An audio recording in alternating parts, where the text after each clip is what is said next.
Praise the lord. హల్లెలూయా. ప్రభునందు నాకు అత్యంత ప్రియులారా, మీరందరూ బాగున్నారా అనే చొప్పదంటు ప్రశ్న నేను వేయను. ఎందుకనగా నేను ఇక్కడి నుంచి మీరు బాగున్నారా అంటాను, మీరు అక్కడ కూర్చొని మేము బాగున్నాం అంటారు, నాకు వినపడదు. గనక బాగున్నారా అని నేను అనను. చాలామంది బోధకులు అంటారు అలాగే. అవునండి బాగున్నాను అంటాను, ఆయనకు వినపడదు. లేదు సార్ బాగలేను అంటాను, అది వినపడదు. ఆయన దారిని ఆయన బాగున్నారా అని చెప్పుకోదా, బాగలేనండి అంటున్నా సరే పట్టించుకోడు. కనుక మనుషులు పలుకు మాటలలో వ్యర్థమైనవి చాలా ఉండును, వాటన్నిటి వల్ల మనుషులకు ఏం ప్రయోజనం. కనుక మీరు బాగున్నారా అని నేను అడగను, మీరు బాగున్నారు అని చెబుతున్నా. మీరు బాగున్నారు, బాగుంటారు కూడా. నేను కూడా బాగున్నాను. చాలామంది నేను ఇక్కడ 2 గంటలు వాక్యం చెప్పిన తర్వాత వెంటనే నాకు ఫోన్ చేసి అయ్యగారు బాగున్నారా అని అంటారు. అదేమిటో నాకు అర్థం కాదు. ఇంతసేపు లైవ్లో నన్ను చూశారు, ఇంత లైవ్లీగా చూశారు, ఇంత ఉజ్జీవంగా, పవర్ఫుల్గా, అనాయింటెడ్గా, ఆనందంగా దేవుని సన్నిధిని అనుభవిస్తూ ఆ పరమదేవుని అభిషేకంతో నన్ను చూసి ఇన్ని జోకులు పేలుస్తూ నవ్విస్తూ అందరినీ ఎంకరేజ్ చేస్తూ నేను 2 గంటలు మాట్లాడిన తర్వాత ఇది లైవ్ కట్ కాగానే నాకు ఫోన్ చేసి అయ్యగారు బాగున్నారా అంటారు. అది ఏమిటో అర్థం కాదు.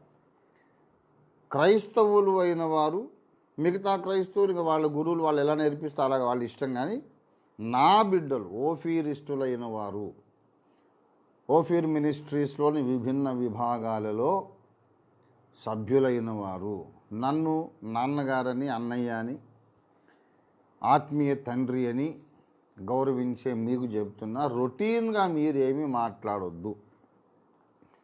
అవసరమైతేనే మాట్లాడాలి. ప్రతి అక్షరం అర్థవంతంగా మాట్లాడాలి. అనవసరంగా మీరు అలాంటి మాటలు మాట్లాడొద్దు. నేను కూడా మాట్లాడను. అందరూ బాగున్నారా అని అనను. మీరందరూ బాగున్నారు, బాగుంటారు అని నా ఆశ, నా ప్రార్థన. గనక దేవుని వాక్యంలోకి వెళదాం రండి. 27వ కీర్తన.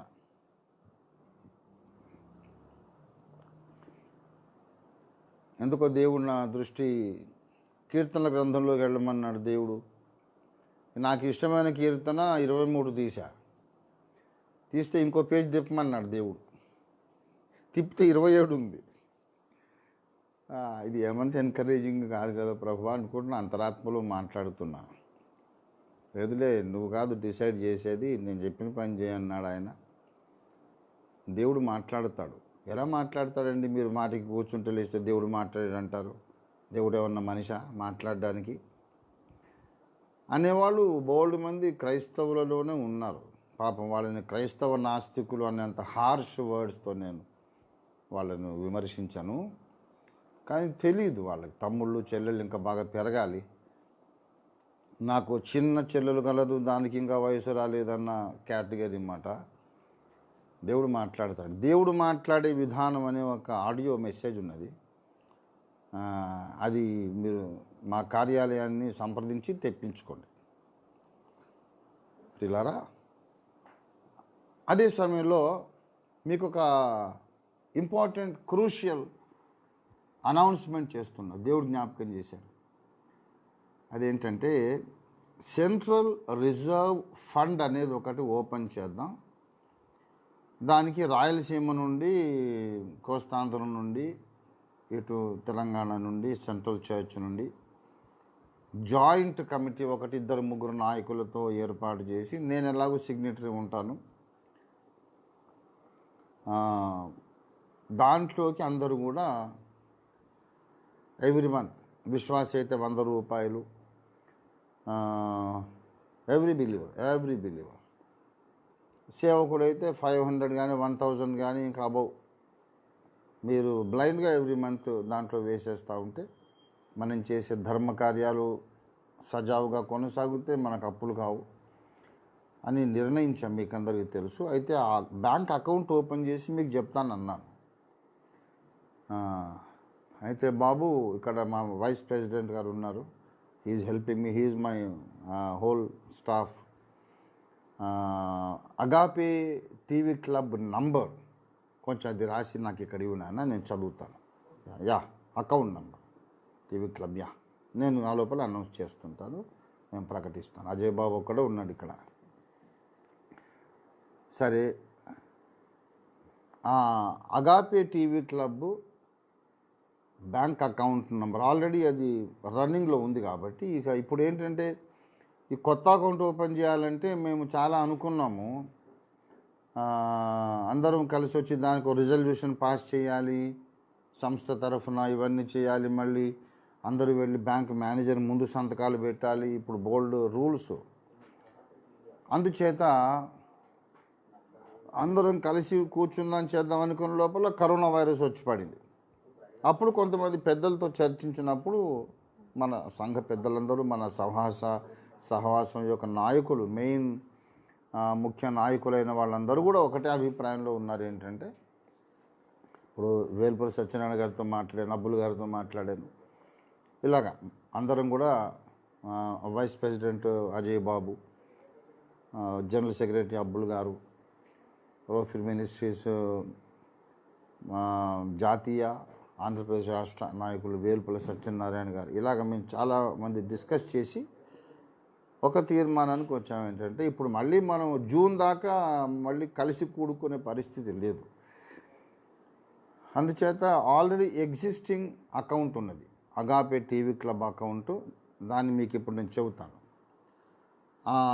అందులోనే మీరు వేసేయండి. విశ్వాసులుగా మీరు వేసే 100 రూపాయలు కానీ, సేవకులుగా మీరు వేసేటటువంటి హయ్యర్ అమౌంట్, అది మీకు లిమిట్ లేదు, ఎంతైనా వేయవచ్చు. కనుక ఆ అకౌంట్లో మీరు రేపు, ఎందుకంటే ఇంకా 1 or 2 days లోపల మీకు శాలరీ డే వచ్చేస్తూ ఉంది. కాబట్టి ఇదిగో నేను నంబర్ చదువుతూ ఉన్నాను. Account number is, please write down, note down. All the Ophirists, అన్ని సంఘాల కాపరులు, నాయకులు, విశ్వాసులందరూ రాసుకోరండి. 631205029335. మళ్ళీ చదువుతున్నాను. 631205029335. మళ్ళీ ఇప్పుడు తెలుగులో చదువుతాను, చాలామందికి తెలుగులో సౌకర్యంగా ఉంటుంది. 6312029335. 63120250293335. ఇది ఐసిఐసిఐ బ్యాంక్ అకౌంట్. కనుక ఇందులో మీరు వేస్తే వెంటనే నాకు అలర్ట్ వస్తుంది. అది అలాగ పడి ఉంటుంది అంతే. దాన్ని మేము అస్తమానం దానికి ఏదైనా సాలిడ్ అవసరాలు, దైవ కార్యాలు, అందరికీ క్షేమాభివృద్ధికరమైనవి, దేవుడు నన్ను ప్రత్యేకంగా నడిపించినటువంటి ఘనమైన కార్యాల కొరకు వాటిని వాడతాము. ఎప్పుడైతే ఈ పని జరగాలి దేవుని మహిమ కొరకు, ఇది ఆగడానికి వీల్లేదు. ఇది ఆగితే యేసయ్యకి అవమానం, నాకు అవమానం, మన సంస్థకు అవమానం. అనుకున్నంత క్రైసిస్ వస్తేనే నేను ఈ పని మాత్రం ఆగడానికి వీల్లేదు, తలకాయ తాకట్టు పెట్టాను సరే అప్పైన చేస్తాను అనే ఆ భారముతో ప్రజల ఉపయోగం కొరకు నేను కొన్ని అప్పులు చేయడం, తీర్చడం అంత జరిగింది. కాబట్టి అప్పు నిర్మూలన మీరందరూ చక్కగా చేశారు. ఇంకో ₹1,00,00,000 అయితే ఉంది డెఫిసిట్, అది కూడా తీర్చేద్దాం. అయితే అప్పు నిర్మూలన అయిన తర్వాత మళ్ళీ అయ్యగారికి ఎప్పుడు కూడా దేశంలో బీదలు ఉండక మానరన్నాడు దేవుడు. అవసరంలో ఉన్నవాళ్ళు, అప్పుల్లో మునిగిన వాళ్ళు, పెళ్ళిళ్ళు కావాల్సిన అమ్మాయిలు, వ్యాధిగ్రస్తులు, రోగులు, ట్రీట్మెంట్ కావాల్సిన వాళ్ళు ఉంటానే ఉంటారు. ఓఫిరయ్య గారికి జాలిగా ఉండే ఎప్పుడు అప్పులు చేస్తూనే ఉంటాడు. ఇక మనకి ఏసై వచ్చిందాక ఇదే పని అండి. అని కొంతమంది ఆలోచించి అయ్యగారు చేసేదా మంచి పని, ఈ మంచి పనులన్నీ ఆపేయండి అయ్యగారు అని చెప్పలేము. ఆయన ఆపమన్నా ఆయన ఆగడు, ప్రాణాలైనా పోగొట్టుకుంటాడు కానీ మంచి పనులు అయితే ఆపడు.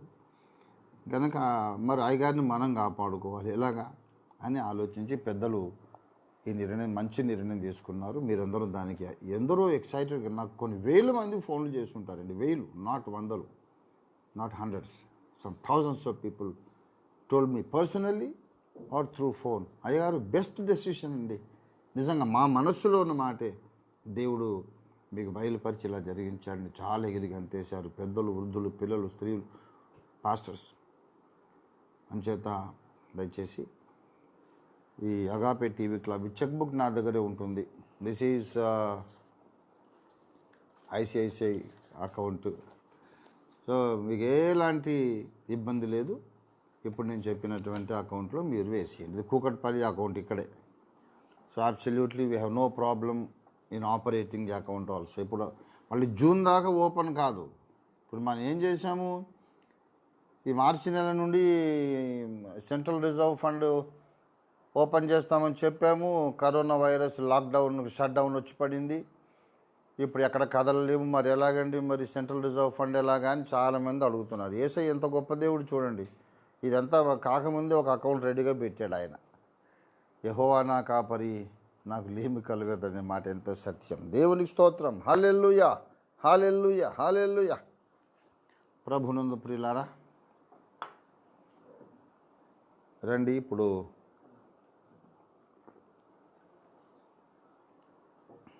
దేవుని వాక్యం చదువుకుందాం.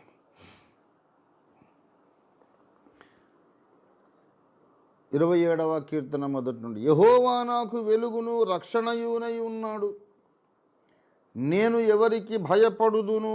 యెహోవా నా ప్రాణదుర్గము, ఎవరికి వెరతును? నా శరీర మాంసము తినుటకాయ దుష్టులు నా మీదికి వచ్చినప్పుడు, నన్ను బాధించు శత్రువులు నా మీదికి వచ్చినప్పుడు, వారు తొట్టిల్లి కూలిరి. నాతో యుద్ధము చేయుటకు దండు దిగినను నా హృదయము భయపడదు. నా మీదికి యుద్ధము రేగినను దీనిలో నేను ధైర్యము విడవకుందును.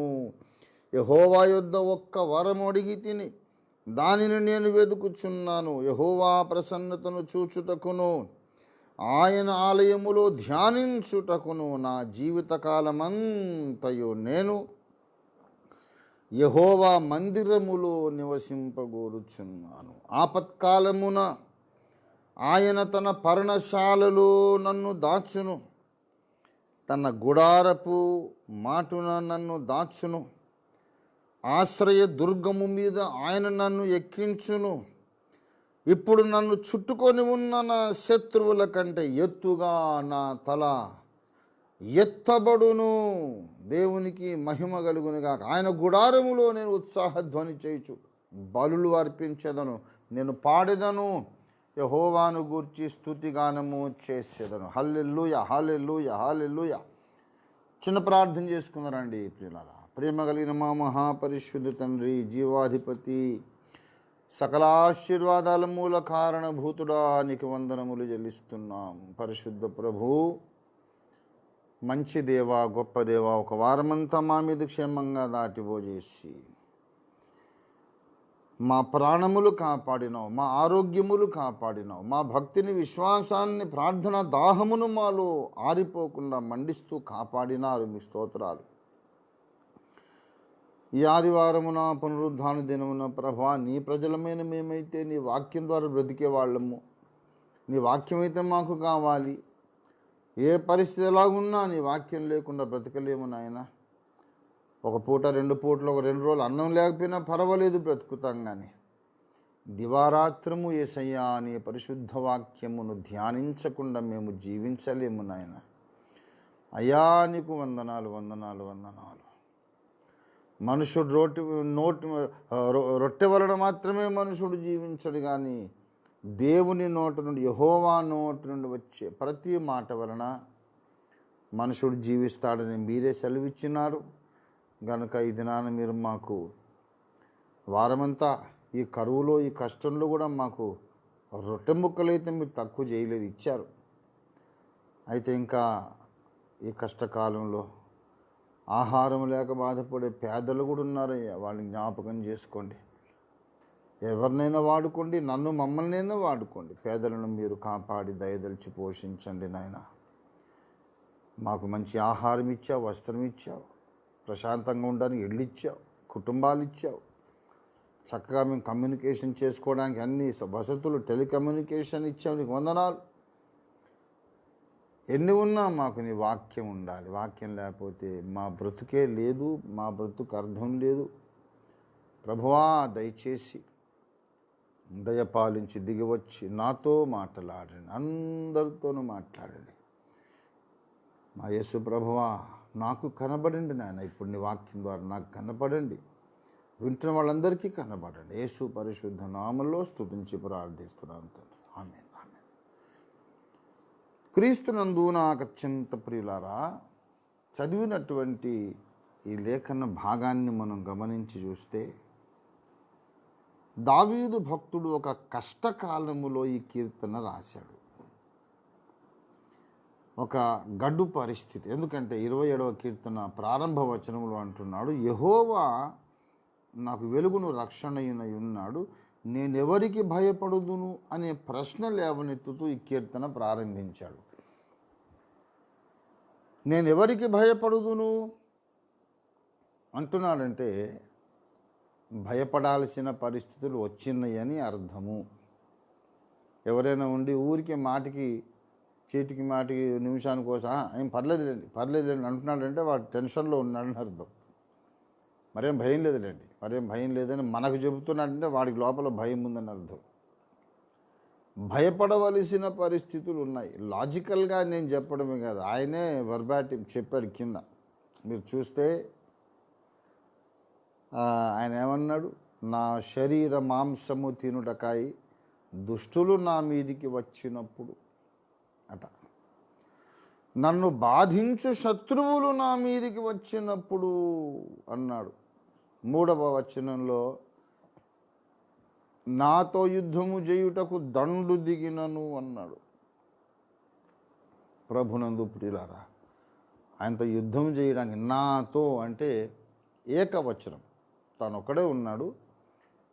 నాతో యుద్ధం చేయటం, దావీదుతో ఒక్కడితో యుద్ధం చేయడానికి ఒక పెద్ద దండు దిగిందట.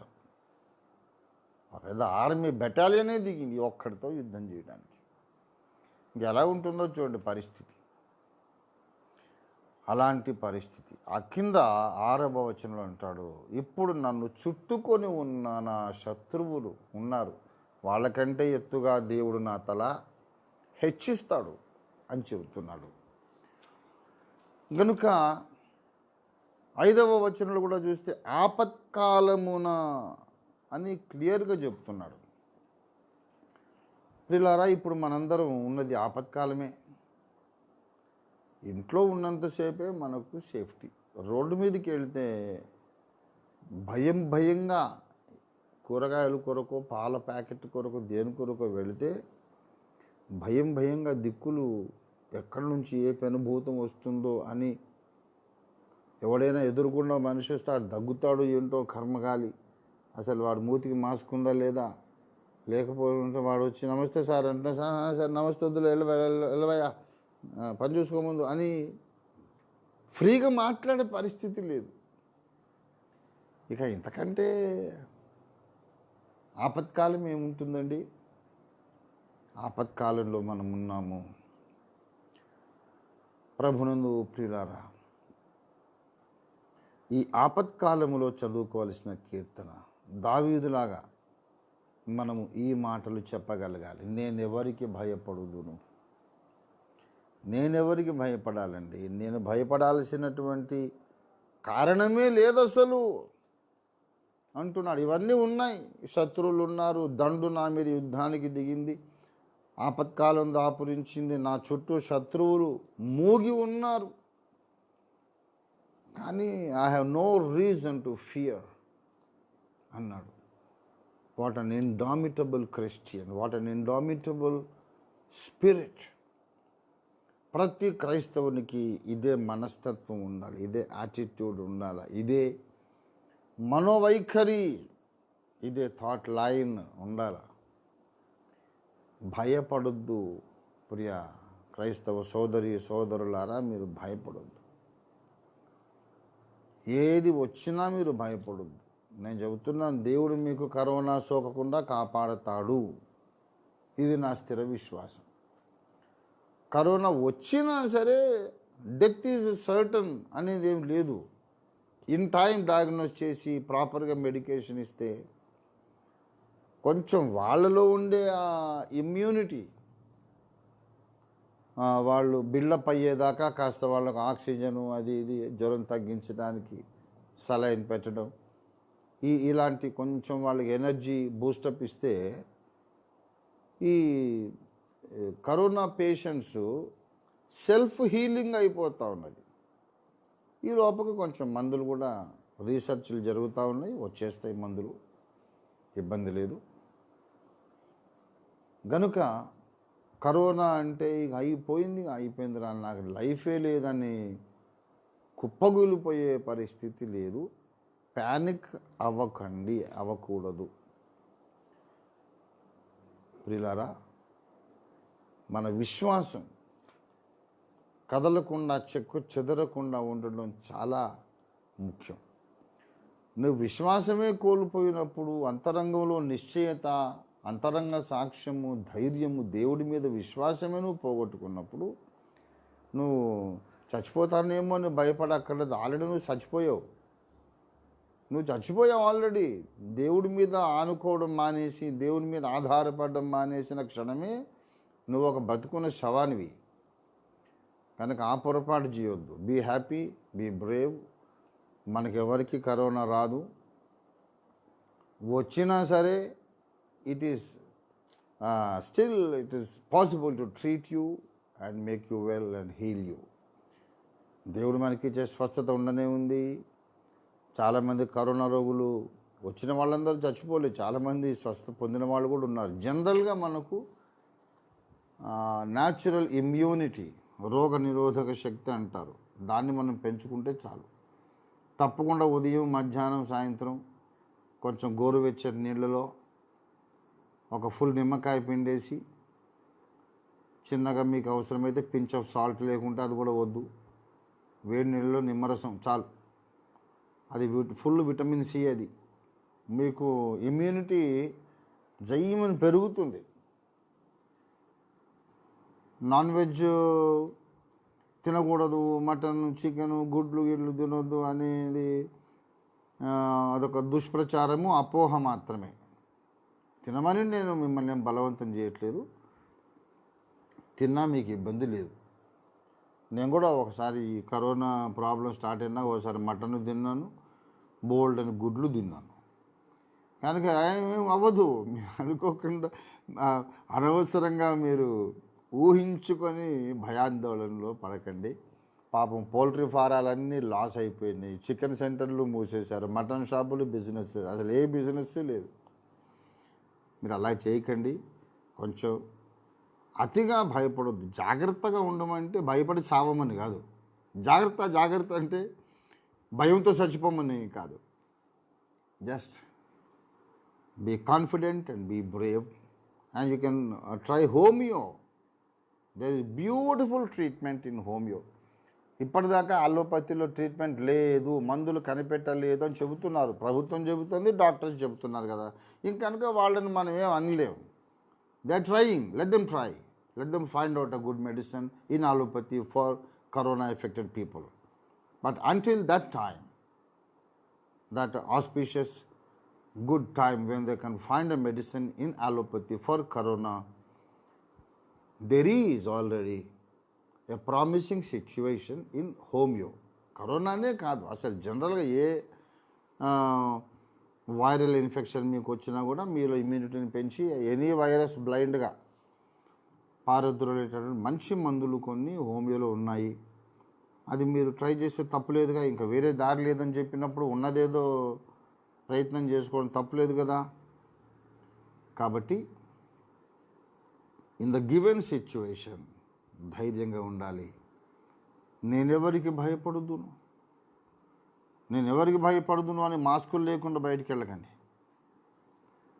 నేను ఎవరికి భయపడుతున్నా అనే మాట మీరు మాస్క్ పెట్టుకొని చెప్పాలి.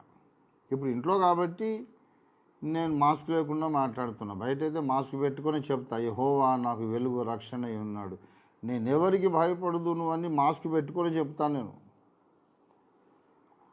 ప్రియులారా, మళ్ళీ చెబుతున్నా నిన్న చెప్పినట్టు, పరిశుద్ధత కాపాడుకోవడం కానీ ఆరోగ్యం కాపాడుకోవడం కానీ మనము సాయశక్తులా to the best of our ability and capacity put forth the best effort.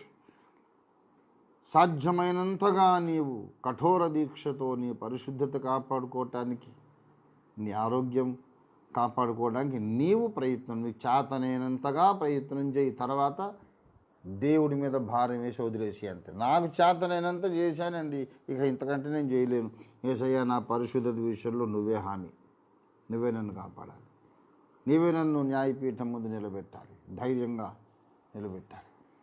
ఆరోగ్యం కాపాడుకోవడానికి శానిటైజర్లు వాడాను, మాస్కులు పెట్టుకున్నా, ఇల్లంతా శుభ్రం పెట్టుకున్నాను, సోషల్ డిస్టెన్స్ మెయింటైన్ చేసి అన్నీ చేశాను.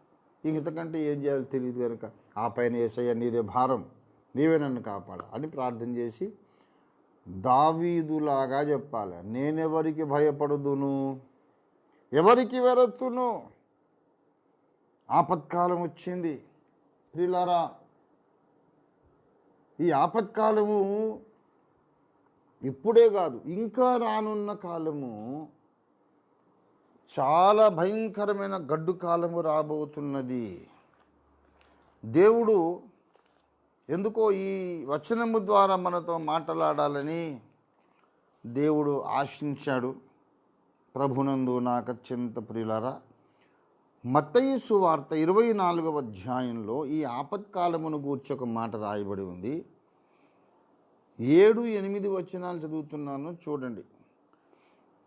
జనము మీదికి జనమును, రాజ్యము మీదికి రాజ్యమును లేచును, అక్కడక్కడ కరువులను భూకంపములను కలుగును, ఇవన్నీ వేదనలకు ప్రారంభము.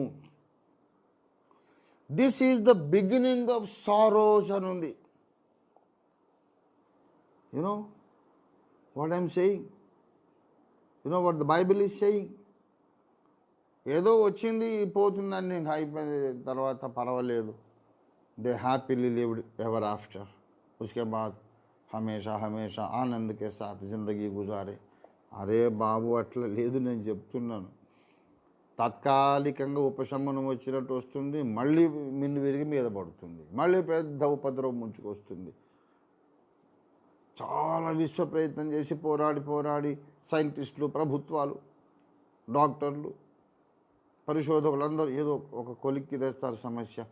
అమ్మయ్య, ఈ ప్రమాదం పోయింది అనుకునే లోపల ఇంకో ప్రమాదం వస్తుంది. ఇది వేదనలకు ప్రారంభం. ఇప్పుడు కరోనా ఉంది చూశారు, నేను చెబుతున్నా మొదటి నుండి, ఇది పెద్ద విషయం కాదండి, ఇది అంతం కాదు, ఆరంభం కాదని డే 1 నుంచే చెప్తున్నాను నేను. దేవుని మహాకృపను బట్టి ఓఫిర్ మినిస్ట్రీస్ ఇంటర్నేషనల్లో మనకు ప్రతి విషయమును గూర్చి డెడ్లీ క్లారిటీ, అబ్సల్యూట్ క్లారిటీ ఉంది. పిచ్చి క్లారిటీ ఉంది అంటారు మన వ్యావహారికంగా, మన ఈ రోజుల్లో అలవాటు అయిపోయినటువంటి ఎక్స్ప్రెషన్, పిచ్చి క్లారిటీ ఉంది. అలాగా మాకు అన్ని విషయాలు క్లారిటీ ఉంది. ఏమిటి, ఎందుకు, ఎప్పుడు, ఏ సంగతి మొత్తం అంతా క్లారిటీ ఉంది మాకు. ఏమైనా తెలియకపోతే దేవుణ్ణి అడుగుతాం, ఎవరిని ద్వేషించాం, అందరికీ గురువులం, అందరికీ శిష్యులం. ఎవరు నేర్పినా నేర్చుకుంటాం, ఎవరికేం తెలియకపోతే మేము నేర్పిస్తాం. ఏ డినామినేషన్ని కానీ, ఏ మతాన్ని కానీ, ఏ మనిషిని కానీ ద్వేషించకూడదు, దూషించకూడదు. మొగమూరు దేవదాసాయి గారు చెప్పిన ప్రకారం ఆ బాట నడుస్తున్న శిష్యులం మేము. తెలియని విషయాలు దేవుడిని అడిగి తెలుసుకోమన్నారు ఆయన. అదే మేము చేసే పని. కాబట్టి ప్రియులారా, మాకు క్లారిటీ ఉంది. ఏదన్నా తెలియకపోతే మోకరిస్తాం, దేవుణ్ణి అడుగుతాం, ఆయన మాకు చెప్పేస్తాం. గనక మాకు అలాగ వచ్చిందే క్లారిటీ. మాకు బైబిల్ కాలేజీల్లో రాలేదు క్లారిటీ, అక్కడంతా కన్ఫ్యూజన్ వచ్చేదే. మేము వెళ్తే ఆడికి వెళ్ళలేదు, దేవుని ముందు మోకరించినందుకు మాకు క్లారిటీ వచ్చింది. ప్రపంచానికి మా ద్వారా క్లారిటీ వస్తుంది ఇప్పుడు. ప్రియులారా, Ophir ministries is started by a prophet who was made, molded by the Lord God Almighty, in the wilderness like John the Baptist. This is not a prophet who is made in the Bible college or theological colleges. This is a prophet who was made in the wilderness, in the jungle. కాబట్టి మేము uninfluenced and unaffected by the contemporary theological trends of Christianity. మేము trend setters, ఉన్న ట్రెండ్స్ని బట్టి కొట్టుకుపోయేటోళ్ళం కాదు. అలా కాదు బాబు మొత్తం ఇటు నడవండి అని కొత్త దారి చూపించే ట్రెండ్ సెట్టర్స్ మేము. మాకు క్లారిటీ ఉంది. కరోనా వచ్చింది, ఇది మొదలు కాదు.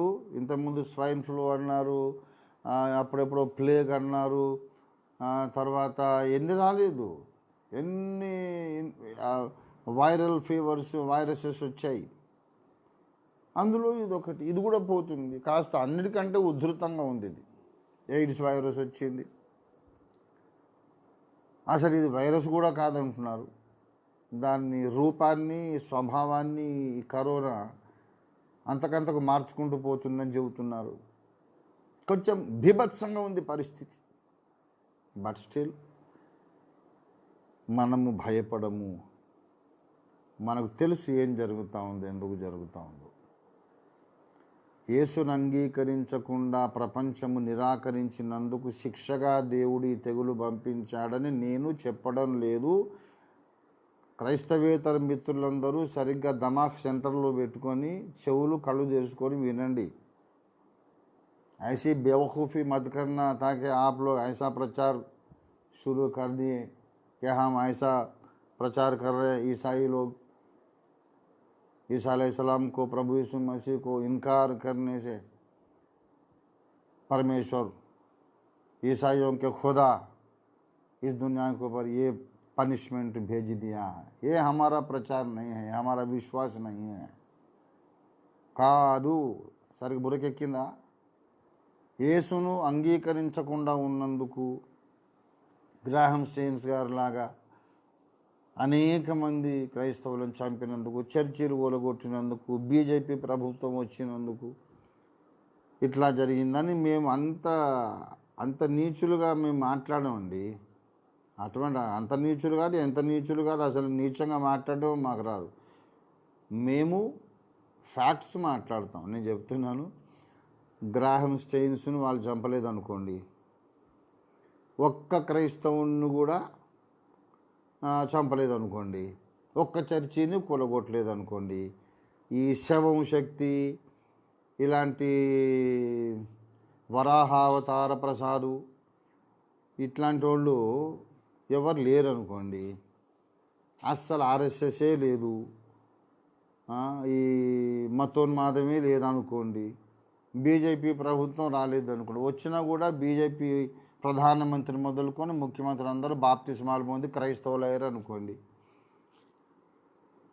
అటువంటి సిచ్యువేషన్ వస్తే కూడా ఇవాళ కరోనా వచ్చేదే తప్పకుండా. ఇది మేము చెబుతున్నటువంటి క్లియర్ మెసేజ్. అర్థమైందా మీకు? ప్రపంచంలో అందరూ క్రీస్తు మార్గాన్ని గౌరవించి, క్రీస్తు సేవకులను గౌరవించినా కూడా, క్రైస్తవ నాయకులను చంపకపోయినా కూడా, చర్చిలు కొట్టకపోయినా, అసలు భారతదేశానికే ఒక క్రిస్టియన్ గవర్నమెంటే వచ్చినా కూడా ఇవాళ కరోనా వస్తుంది. కనుక పిచ్చి పిచ్చి తలంపులన్నీ మానుకోండి. కరోనా ఎందుకు వచ్చిందంటే వేదనలు అనేవి లోకం మీదికి వస్తాయి. అనేక వేదనలు, ఒక వేదన అది పరిష్కారం అయ్యాక ఇంకొక వేదన, అది పరిష్కారం అయ్యాక ఇంకొక వేదన, అది పరిష్కారం అయ్యాక ఇంకొక వేదన, అది పరిష్కారం అయ్యాక మళ్ళీ ఇంకొక శ్రమ. ఇది వేదనలకు ప్రారంభం అన్నాడు.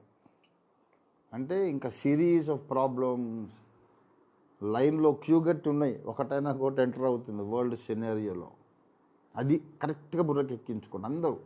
ఓఫీరిస్టులు, ఓఫీర్ విమర్శకులు, యాంటీ క్రైస్ట్ లాగా కొంతమంది యాంటీ ఓఫీర్లు ఉన్నారు కొంతమంది, వాళ్ళు అందరూ బుర్రకెక్కించుకోండి. No matter who accepts Christ or who rejects Christ, no matter, these things shall follow. ऐसा ही होगा दुनिया. ఇలాగ జరిగినప్పుడు యేసు మళ్ళీ త్వరగా వస్తున్నాడు అని మీరు తెలుసుకోవాలన్నాడు. మత్తయి సువార్త 32వ వచనం, మత్తయి సువార్త 24వ అధ్యాయం 32వ వచనం. ఆ ప్రకారమే మీరు ఈ సంగతులన్నీ జరుగుట చూచున్నప్పుడు. అంటే ఏ సంగతులు?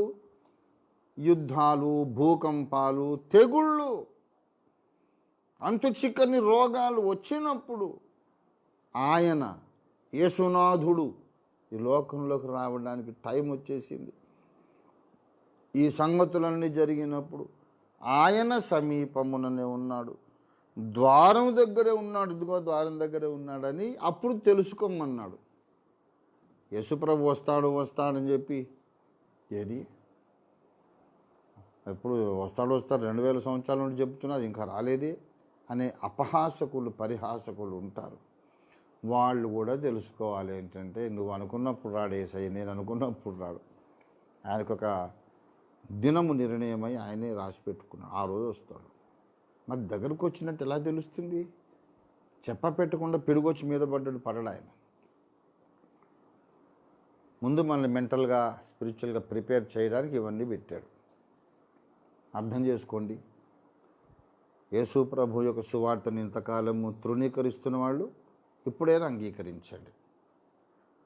ఈ భయంకరమైనటువంటి వేదనలు మొదలైనవి, ఇంకా చాలా వేదనలు వస్తాయి. ఈ వేదనలలో క్రైస్తవులైన మీరు ఒక మాట జ్ఞాపకం పెట్టుకొనండి,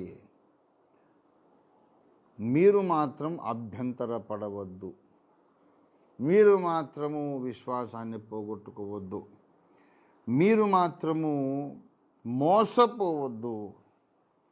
9వ వచనంలో, అప్పుడు జనులు మిమ్మును శ్రమల పాలు చేసి చంపెదరు, మీరు నా నామము నిమిత్తము సకల జనముల చేత ద్వేషించబడుదురు.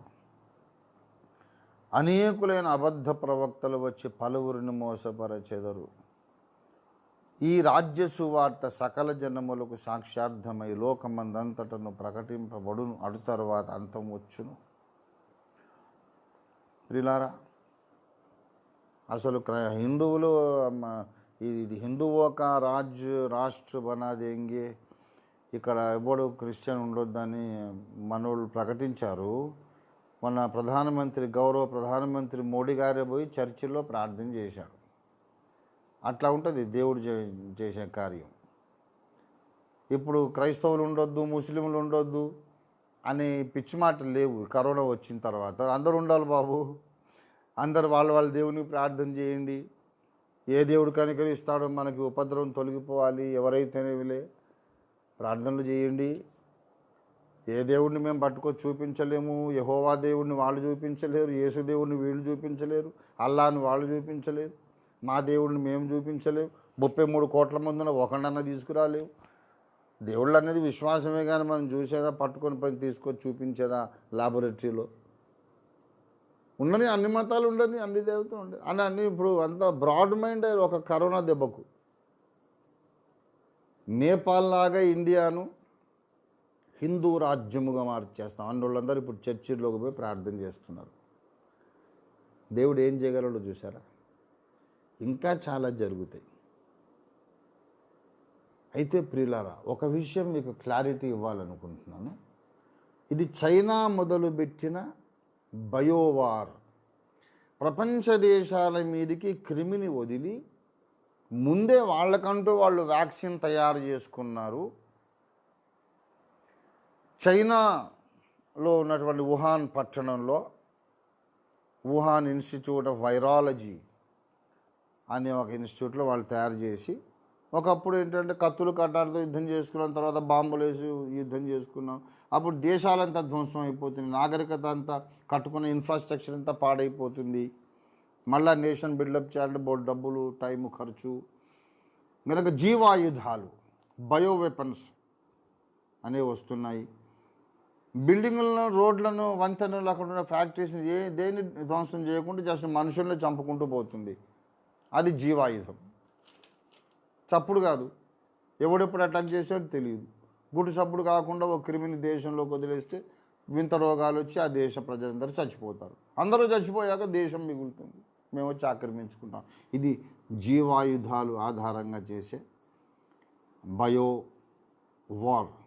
బయో వెపన్స్ ద్వారా చేసే యుద్ధం. ఇప్పుడు చైనా అదే చేస్తుంది అంటున్నారు. ఒకళ్ళు ఈ స్టోరీ కనుక కరెక్ట్ అవుతాయి, నేను కరెక్ట్ నేను చెప్పట్లేదు సుమా, నేను ఎప్పుడు క్లియర్గా నేను మాట్లాడతాను.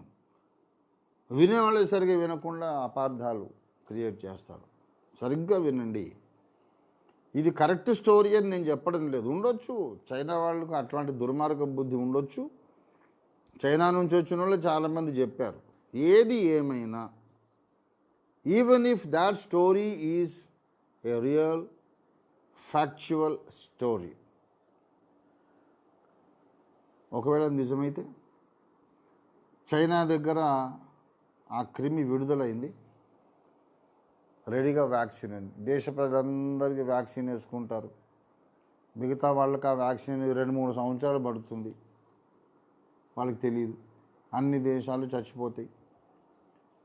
చైనా దగ్గర మాత్రం ఆ వ్యాక్సిన్ ఉంటుంది. ఈ వ్యాక్సిన్ మేము ఇస్తాము, మీ ప్రభుత్వం మా కింద సామంతులు కండి, మా అధికారానికి ఒప్పుకోండి అని భయభ్రాంతులను చేసి చైనా ప్రపంచాన్ని కబళించి అగ్రరాజ్యముగా ప్రపంచాన్నే చైనా శాసించడానికి ఈ జీవాయుధాలతో యుద్ధం ప్రారంభించిందని ఒక స్టోరీ అన్నమాట. అదొక వర్షన్. నేను చెబుతున్నాను, చైనా ప్రపంచాన్ని కబళించి రూల్ చేసే సిచ్యువేషన్ రానే రాదు. అది జరగదు, అలాగ జరగదు. ఎందుకంటే బైబిల్ ఈజ్ రైట్. ఎవరి ఊహలన్నా గాళ్ళు కొట్టుకుపోని, బైబిల్లో ఒక్క పొల్లైనా గతించదు. ఈ బైబిల్లో రాయబడిన ఒక్క అక్షరమైన, సున్నా అయినా, పొల్లైనా గతించదు అన్నాడు యేసు ప్రభువారు. భూమి ఆకాశమే గతించవచ్చు, భూమి ఆకాశము గతించిన నా మాటలు ఏమాత్రము గతించవన్నాడు యేసయ్య. బైబిల్లో ఉన్నటువంటి మాట.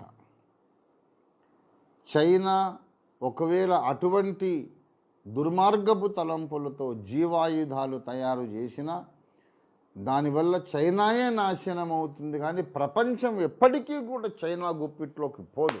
ఇది క్రీస్తు దాసునిగా నేను చెబుతున్న గొప్ప ప్రవచనం కాదు, ఏదో యేసయ్య చెప్తే నేను మీకు చెప్తున్నా. దానికి నేను పెద్ద మహానుభావుణ్ణి, అవతార పురుషుణ్ణి, ప్రవక్తను కానక్కర్లేదు. ఏ సింపుల్ బైబిల్ స్టూడెంట్ ఎవరేం చెప్తారు. నేను ఆ సింపుల్ బైబిల్ స్టూడెంట్ కూడా అంతకన్నా నేను తక్కువ స్థాయి అనుకోని పోని. దీనికి మహామేధావి మోషే ప్రవక్త, దేవదాసయ్య గారు లాంటి వాడు అవసరం లేదు. Anybody who knows his Bible, a small little young Christian, he knows this fact. China ఎప్పటికీ ప్రపంచాన్ని కబళించదు, గుప్పిట్లోకి తీసుకోదు. Never never never. ప్రపంచమును ఒకనాటికి అరబ్బులు గుప్పిట్లోకి తీసుకుంటారు. అరబు దేశాలు, ముస్లిం సోదరులందరూ సంతోషిస్తారు ఈ మాటకు. One Arab is going to rule the world very soon. ఎందుకంటే ఇరాక్ అండ్ నార్దర్న్ సిరియా యొక్క ఉత్తర భాగము, ఇప్పుడున్న ఇరాక్ దేశం రెండు కలిస్తే పాతకాలపు అషూరు దేశం అవుతుంది. ఈ అషూరియుడు అన్నవాడే ప్రపంచాన్ని ఏలుతాడు అనే సంగతి నేను యుగాంతం బుక్లో చెప్పాను. మళ్ళీ ఇప్పుడు చెప్పనక్కర్లేదు, సబ్జెక్ట్ అది కాదు. Please read my book Yugantham. అషూరియుడు అనేవాడు, ది అసిరియన్ అనేవాడు. యెషయా ప్రవక్త, మీకా ప్రవక్త అనేక స్థలాల్లో చెప్పారు. The Assyrian will rule the whole world. He will be the antichrist. Antichrist అంటే యూదుడు కదా అని అందరూ చెప్పారండి, పెద్ద పెద్ద నాయకులు. కాదు బాబు, యాంటీక్రైస్ట్ యూదుడు కాదు, యాంటీక్రైస్ట్ అరబ్ అని నేను చెప్పా. అందుకు నన్ను అబద్ధ ప్రవక్త అన్నారు. అంటే వీళ్ళకి తెలియంది ఏదన్నా చెప్తే అబద్ధ ప్రవక్త అనమాట. మనం చెప్పింది ఏదన్నా సత్యమైతే అది వాళ్ళ ముందే చెప్పు ఉండాలి కదా. మరి ఓఫీర్ చెప్పింది సత్యమైతే మనకు ముందు తెలిసి ఉండాలిగా. మనకు తెలియకుండా ఎలా ఉంటుంది? ఓఫీర్కి ఎలా ముందు తెలుస్తుంది? అంటే మనం సర్వజ్ఞులం కదా. ఇది తెలివి తక్కువ గర్వం. ఆ గర్వంతోనే పాడైపోయారు, సంఘాలు పాడు చేశారు. ఇప్పుడు ఒక్కొక్కరికి నెత్తినోరు కొట్టుకుంటున్నారు. నేను చెప్తున్నా మొదటి నుంచి, మీరు బోధలు మార్చుకోండి. మీరు చెప్పిందంతా కరెక్ట్ కాదు. మీరు కొన్ని సత్యాలు చెప్పారు, కొన్ని తప్పులు కూడా చెప్పారు. మీరు చెప్పిందల్లా 100% రైట్ కాదు. ఆల్ డినామినేషన్స్ కొంతవరకు రైట్ చెప్పినాయి, కొన్ని తప్పులు కూడా చెప్పినాయి. ఆ తప్పులు దిద్దుకోండి, అందరూ వధువు సంఘం కండి అని చెబుతున్నాం మేము. అది మేము ప్రారంభించిన సంస్కరణ ప్రయత్నం. ఈ రెండవ రాకడ విషయంలో కొంతవరకు సత్యం. యేసుప్రభు మధ్యాకాశానికి వస్తాడు, సంఘాన్ని తీసుకెళ్ళిపోతాడు. మళ్ళీ 3.5 ఏళ్ళ తర్వాత మళ్ళీ పబ్లిక్ రాకడ ఉంటుంది. తర్వాత 1000 ఏళ్ళు పరిపాలిస్తాడు. ఇదంతా నిజమే, కానీ ఇదంతా అబద్ధ క్రీస్తు వచ్చాక జరుగుతుంది అనేది వాళ్ళకి తెలియదు. అబద్ధ క్రీస్తు ఎందుకు వస్తాడు? యేసుప్రభు వచ్చి సంఘాన్ని తీసుకెళ్ళినాక అప్పుడు వస్తాడు అనుకుంటున్నారు. తప్పున్నారు. తప్పు బాబు. అబద్ధ క్రీస్తు ముందు వస్తాడు. ఆ తర్వాతనే అబద్ధ క్రీస్తుతో 42 ఏళ్ళు యుద్ధము చేసిన తరువాతనే సంఘమును యేసు తీసుకుపోతాడు. ఇది నేను స్పష్టంగా 40 ఏళ్ళుగా చెప్తున్న విషయం. 27వ కీర్తనలో నాతో యుద్ధము చేయుటకు దండు దిగినను అన్నాడు.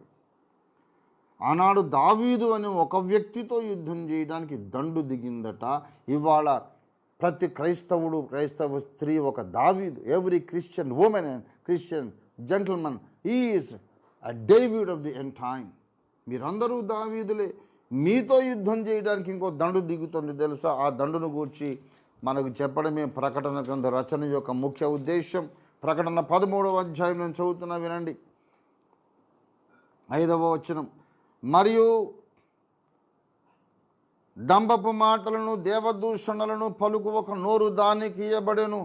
మరియు 42 నెలలు తన కార్యము జరుపుటకు దానికి అధికారము దానికి ఏర్పాటాయను. గనక దేవుని దూషించుటకును, ఆయన నామమును, ఆయన గుడారమును, పరలోక నివాసులను దూషించుటకు అది తన నోరు తెరచెను. 7వ వచనం. పరిశుద్ధులతో యుద్ధము చేయుటకు అన్నమాట. పరిశుద్ధులతో యుద్ధము చేయుటకు, వారిని జయించుటకు దానికి అధికారము ఇయ్యబడెను. ప్రతి వంశము మీదను, ప్రతి ప్రజ మీదను, ఆయా భాషలు మాట్లాడు వారి మీదను, ప్రతి జనము మీదను దానికి అధికారం ఇవ్వబడింది. చైనా మీద కూడా దీనికి అధికారం. చైనా, జపాన్, బర్మా, ఇక ఎన్ని పేర్లు చెప్పాలి, ఎన్ని దేశాలు ఉంటాయి. Even India. మీరు అనుకుంటున్నారు దీన్ని హిందూ రాజ్యం చేస్తాము, ఏదో రాజ్యం చేస్తాము. ఏమి కాదు బాబు. అన్ని రాజ్యాలు పోయి వీడి రాజ్యం అవుతే బైబిల్ చెబుతుంది. పిచ్చి పిచ్చి తలంపులు మానుకోండి. మీరు అనుకున్న కథలన్నీ తప్పు. బైబిల్లో ఉన్న దేవుడు రక్షకుడు. ఆయన వస్తాడు, భూమిని ఏలుతాడు. ఆయన రాకముందు ఇంకో కఠినుడైన క్రూరుడైన రాజు వస్తాడు. వాడు అరబ్ కంట్రీ నుంచి వస్తాడు.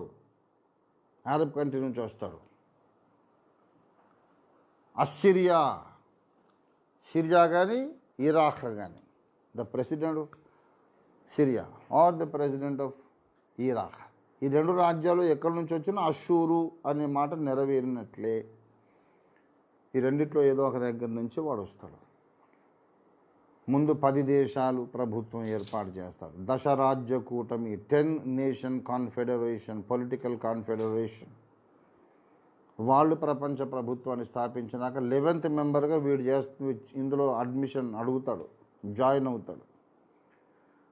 ఆ 11th మెంబర్గా వీడు వస్తే ఆ 10 మందిలో ఒక 3 అపోజ్ చేస్తారు. చిన్న యుద్ధం జరుగుతుంది. ఆ 3 రాజులను చంపేస్తాడు వాడు.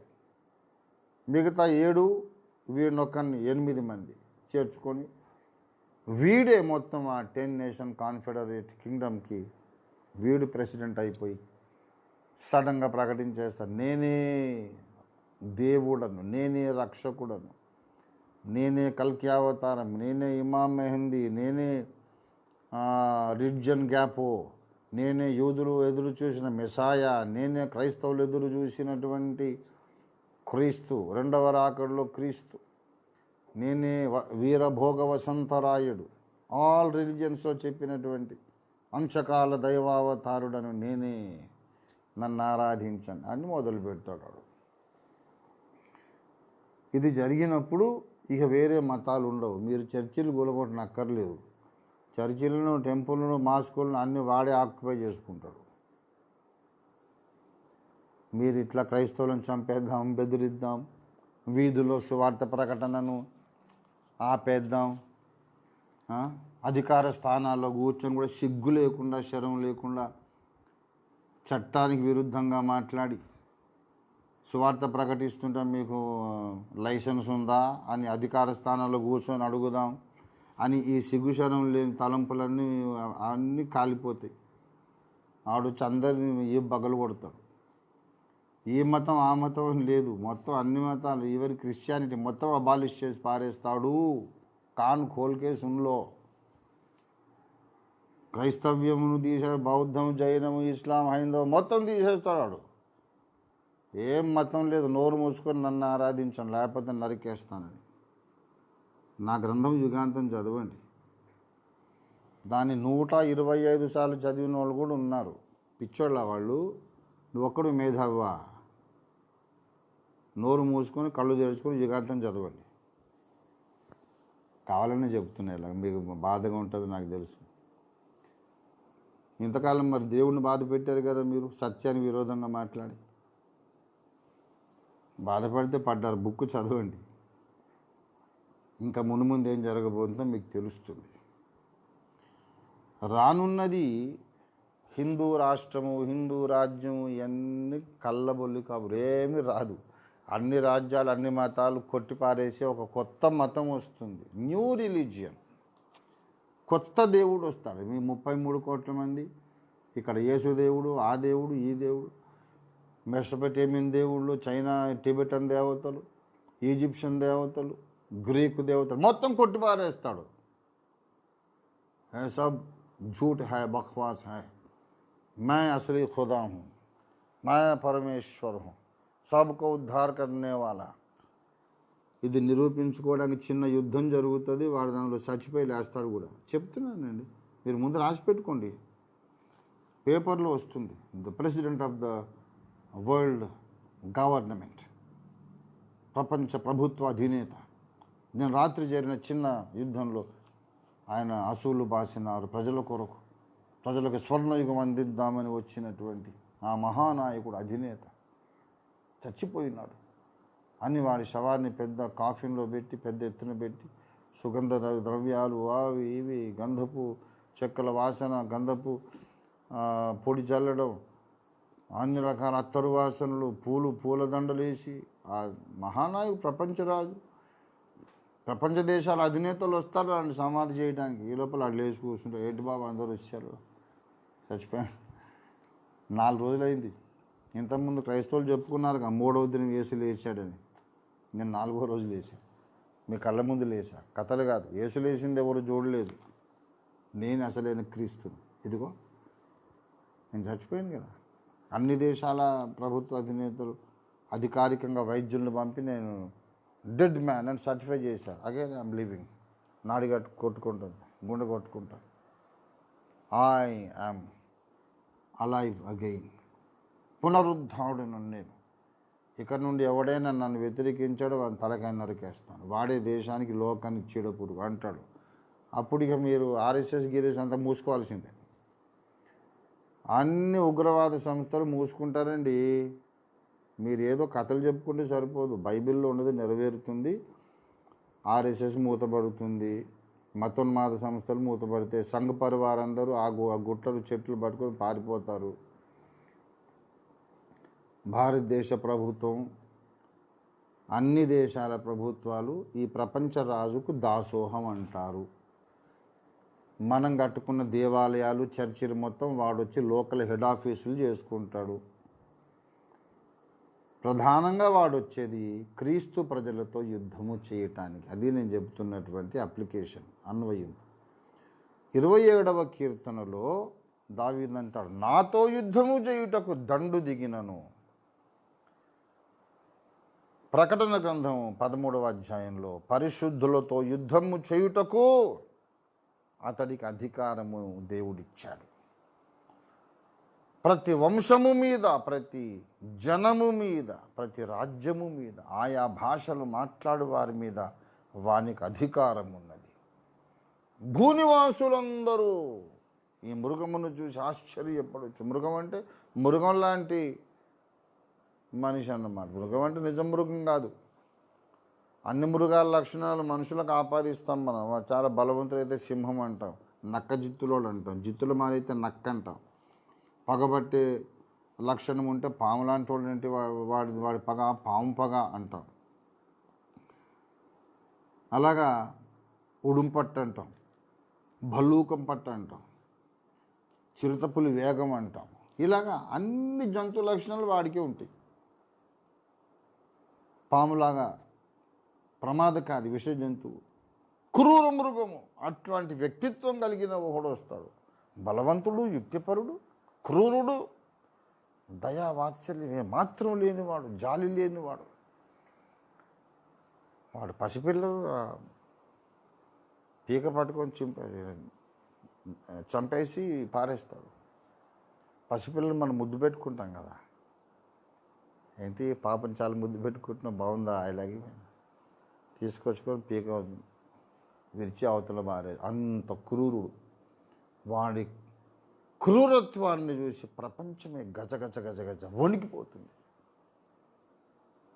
క్రైస్తవులను ద్వేషించాము, వాళ్ళని ద్వేషించి మనం పొలిటికల్ పవర్కి వద్దాం అనుకున్న ఓటు బ్యాంకు సృష్టించుకొని క్రైస్తవులు, ఇంగ్లీష్ వాళ్ళ తొత్తులు, వాళ్ళు వచ్చి దేశాన్ని కబళిస్తారని ఫాల్తు సిద్ధాంతాలన్నీ చెప్పి క్రైస్తవులను ద్వేషించి ఓటు బ్యాంక్ క్రియేట్ చేసుకొని ఏదో కలలు కన్నా ఈడొచ్చి పడ్డానే ఉంటారా మూలిగే నక్క మీద తాటికాయలాగా. ఇప్పుడు ఈయనేం చేయాలి? ఈడొస్తానక మరి బ్రహ్మంగారు చెప్పలేదు, ఎవడు చెప్పలేదు, మరి ఎలాగా? అవును, బ్రహ్మంగారు చెప్పలేదు, మరి బైబిల్ చెప్తే వినాలి కదా. ఆ రోజుల్లో ఈ ప్రవచన నెరవేర్పును బట్టి ప్రపంచవ్యాప్తంగా కోట్ల మంది రక్షణ పొంది బాప్తిస్మాలు పొందుతారు. నాతో యుద్ధము చేయుటకు దండు దిగినను. ఆ దండు ఏంటి తెలుసా? చైనా దండు కాదు, అబద్ధ క్రీస్తు సైన్యము. చైనా మరుగున పడిపోతుందండి, అమెరికా మరుగున పడిపోతుంది, రష్యా మరుగున పడిపోతుంది, జర్మనీ మరుగున పడిపోతుంది. ఇవన్నీ మరుగున పడడానికి ఎన్నో యుద్ధాలు సంభవిస్తాయి. అగ్రరాజ్యములను మీరు అనుకుంటున్నారు చూడండి, ఇప్పుడు నేను చెబుతున్నాను, రాసుకోండి. యుగాంతంలో ఎప్పుడో రాశాను, 38 ఏళ్ళ కింద రాశాను. అగ్రరాజ్యములను నీవు అనుకుంటున్న ప్రతి రాజ్యం, America, Russia, Britain, Germany, France, Japan and China, అన్నీ కనుమరుగైపోతాయి. ప్రపంచమంతా అతలాకుతలమైపోతుంది. ప్రపంచమంతా కింద మీదలో అయిపోతుంది. నువ్వు అనుకున్నట్టు ఉండదు. వరల్డ్ సినారియో మొత్తం మారిపోతుంది. World economy crumble down, crash down అయిపోతుంది. అగ్రరాజ్యాలే బిచ్చమెత్తుకునే పరిస్థితి వస్తుంది. అగ్రరాజ్యాల ఆర్థిక వ్యవస్థ కుప్పగూలిపోతుంది. స్టాక్ మార్కెట్ ఆల్రెడీ కుప్పగూలిపోయింది. ప్రపంచ దేశాల్లో వ్యాపారం అంతా కూడా నాశనం అయిపోయి, ఇరాక్ దేశంలో world economy centre, world trade centre అని న్యూయార్క్లో కట్టారు చూశారు, అలాంటిది ఒకటి వరల్డ్ ట్రేడ్ సెంటర్ ఇరాక్లో కట్టబోతున్నారు. రాసి పెట్టుకోండి.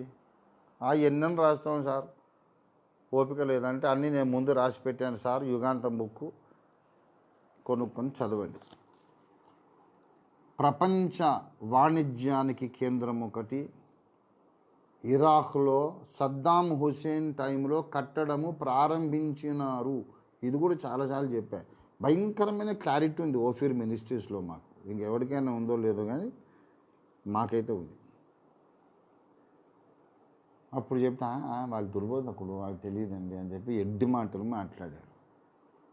ఇప్పుడు అన్నీ జరుగుతున్నాయి. ఇప్పటికైనా కొంచెం బుద్ధి కలిగి ఆలోచించారు. ఓఫీర్ మినిస్ట్రీస్ వాళ్ళు ఏమని చెప్తున్నారంటే దేవుని మాట, లేకపోతే ఇక హౌలాగా మాట్లాడితే రానున్న దినాల్లో మొత్తమే హౌలా అని నీకు నువ్వే సర్టిఫికెట్ ఇచ్చుకోవాల్సి వస్తుంది. అప్పుడు నెత్తి కొట్టుకుంటావు, నీకు ఇంక లాభం లేదు, అప్పుడు ప్రయోజనం ఉండదు. భవిష్యత్తు ఏం జరగబోతుందో చెబుతున్నాను.